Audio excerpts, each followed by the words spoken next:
Écrire un livre, c'est extrêmement gratifiant, mais c'est long et fastidieux. Quand c'est pas ton métier, il te faut à côté de ça un travail assez souple pour pouvoir te dégager assez de temps. Ouais, qu'est-ce qu'il y a comme métier où on écrit pas mal de bouquins? Ah oui, député ou ministre. Je vais t'en dire les termes. Les termes. Les termes. Les termes. Les termes. Ouais, les termes. J'ai déjà écrit un livre, même si une expérience personnelle ne fait pas tout, loin de là, ça peut aider comme point de départ pour une réflexion. J'ai déjà lu un livre, moi, en 6ème, donc je participe. C'était pas un gros livre, 200 pages, mais j'ai quand même mis 5 mois pour l'écrire. Une vingtaine d'heures par semaine, ça nous fait quand même un total de 400 heures. Je pense que la plupart des livres mettent plus longtemps à écrire. Moi, j'ai mis seulement 3 semaines de prison, à plein temps, 10 heures par jour, j'avais que ça à faire. Donc plutôt 200 heures de boulot, mais pour 400 pages. T'as vu la bête? Après, si on est en mode écriture intuitive, qu'on fait pas de recherche, qu'on recoupe pas ses sources et qu'on fait qu'un seul geste en relecture, je pense qu'on peut l'écrire plus rapidement. Mais bon, faut pas avoir beaucoup d'estime pour ses lecteurs. Foutage de gueule. Même en bâclant, je me demande comment on peut écrire un livre en étant ministre ou député. Parce que d'après les concernés, un ministre travaillerait entre 70 et 80 heures par semaine. Et un député français européen entre 60 et 70 heures par semaine. Comme ça faisait un peu moins, ils ont vite rajouté, mais ça peut aller jusqu'à 100 heures les grosses semaines. Donc la question c'est comment font-ils après des week-ends entiers, chemsex, nuit blanche, pour arriver à travailler 70 heures dans la semaine? Ouais, parce que moi, après un dimanche matin, boudin-boulette, jusqu'à 18h, place du village, le lundi au taf, je pionce. Ah oui, mais non. La vraie question, c'est où trouver le temps d'écrire quand on a un métier si exigeant? Personne n'est capable, après une vraie journée de 10 heures, de se taper 2 heures d'écriture. Ah si, moi j'en suis capable. Contre le syndrome de la page blanche, je trace dessus des petites lignes blanches. Donc là, je me suis dit, il y a plusieurs choix. Au boulot! Soit ils font ça pendant les heures de taf. Il semblerait que Jordan Bardella a écrit son livre pendant les sessions plénières. Hein? Alors, vrai ou pas? T'as rien à redire? Soit ils font ça à la place de bosser. Mais dans tous les cas, ça nuit à leurs résultats. Et c'est pas Bruno Le Maire et ses 3 livres écrits pendant qu'il était ministre de l'économie qui va nous dire le contraire. Et encore, j'ai pas eu le temps de sortir le dernier. Mettre à genoux la Russie pour les nuls. Ah ça? C'est parce que je suis en vacances. Je laisse pousser les cheveux. J'ai rien d'autre à faire. Tant de cerveau! Admettons qu'on ait affaire à des génies qui cachent bien leur jeu ou à des bourreaux de travail dont on ne peut malheureusement pas apprécier les résultats pour l'instant. Pourtant, les dégâts que Bruno Le Maire a fait dans l'économie française, on les a appréciés direct. Même s'ils sont encore en train de se mettre à jour. Dans tous les cas, pour écrire un livre, il faut y consacrer énormément de temps de cerveau et ça nous accapare tout le reste de la journée. Ça peut même être très difficile d'écrire sur un autre sujet. M'en parle pas, dimanche j'ai bien cogité de 14 à 17 heures sur ce que j'allais écrire comme SMS à ma femme pour lui dire que j'allais pas rentrer à midi. Le temps de cerveau disponible est par définition limité et celui des ministres et des députés devrait essentiellement être consacré à la bonne exécution de leur travail. On devrait pouvoir compter dessus. Compter? Moi j'ai toujours été nul en maths. Sinon comment veux-tu préparer et présenter des projets de loi en tant que ministre? Les examiner, les amender et les voter en tant que député? Amender un texte de loi, c'est le minimum dans ta journée, Jordan. Ah ouais, c'est vrai que toi tu le fais pas ça. Même si c'est pas eux qui l'écrivent, ça prend quand même du temps de gérer des gens pour l'écrire à sa place. Même des ghostwriters. Des ghostwriters. Des nègres si tu... Oh putain, merde. Le N-word, petit PD là. Et d'ailleurs, quand ça parle politique, je trouve que ce serait dans notre bon droit de savoir qui écrit réellement ce qu'on lit. Ou ce qu'on lit pas, en l'occurrence.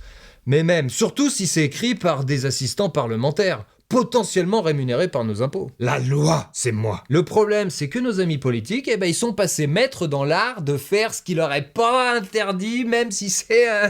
Et en l'occurrence, écrire un livre, c'est autorisé. Et oui, cette liberté s'inscrit dans le cadre de l'article 25 septies de la loi numéro 83-634 du 13 juillet 1983 portant droits et obligations des fonctionnaires. Elle permet la production d'œuvres de l'esprit sans autorisation préalable. Et oui, tu peux être député et TikToker. C'est le capitalisme, c'est Monsieur Bolloré.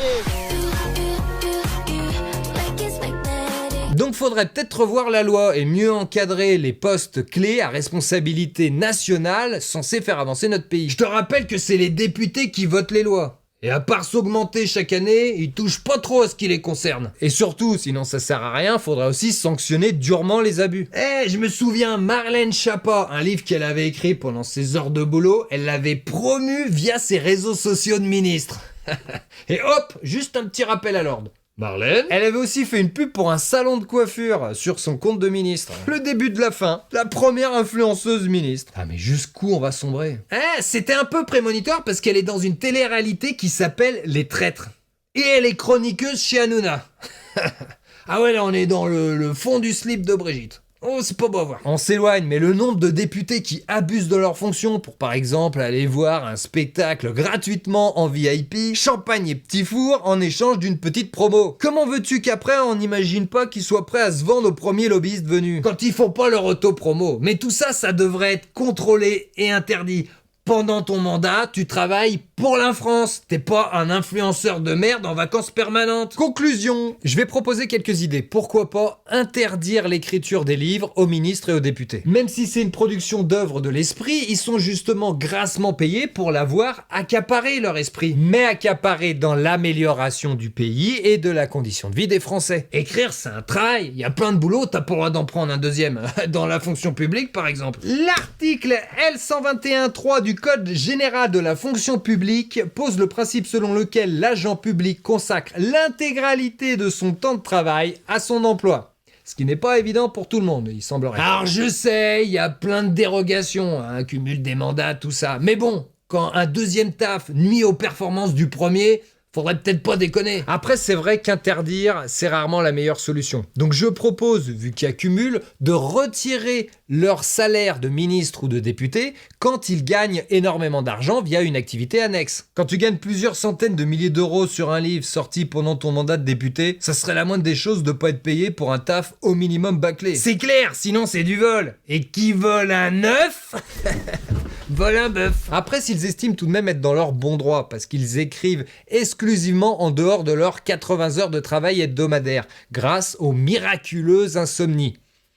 Pourquoi pas? Moi, j'ai un bon fournisseur d'insomnie. Sniff, sniff, on se remet sur les rails. Mais vu qu'on est leur employeur et qu'ils ont des obligations envers nous, on exige au minimum leur plage horaire d'écriture avec justificatif du temps libre, le tout contrôlé par informatique. Aujourd'hui, les logiciels gardent trace des heures d'activité. Il faudra un logiciel dédié pour l'écriture du livre. Mais aussi les éventuels collaborateurs avec leur rémunération. Et si ce sont des assistants parlementaires, le contrôle de leur plage horaire aussi. Plus un détail public du travail effectué en tant que ministre ou député sur la période d'écriture, pour être bien sûr que cela ne leur a pas accaparé tout leur temps de cerveau disponible. Je pense qu'un peu de paperasse qu'ils n'auront pas le droit de déléguer, ça va en refroidir 2 ou 3.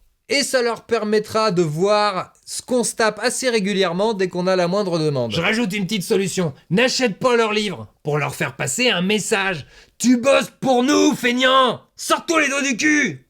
Eh, t'as vu, ça fait 2 fois que je fais ta conclusion. Ça va peut-être devenir une habitude. Bah non, je préférerais pas. Dans tous les cas, comme d'habitude, merci à ceux qui regardent jusqu'au bout. Vous pouvez mettre en commentaire le nom du ministre que vous détestez le plus. Comme ça, je sais que vous avez regardé jusqu'au bout. Merci aussi à ceux qui aiment, qui partagent et surtout à ceux qui typent. À très vite!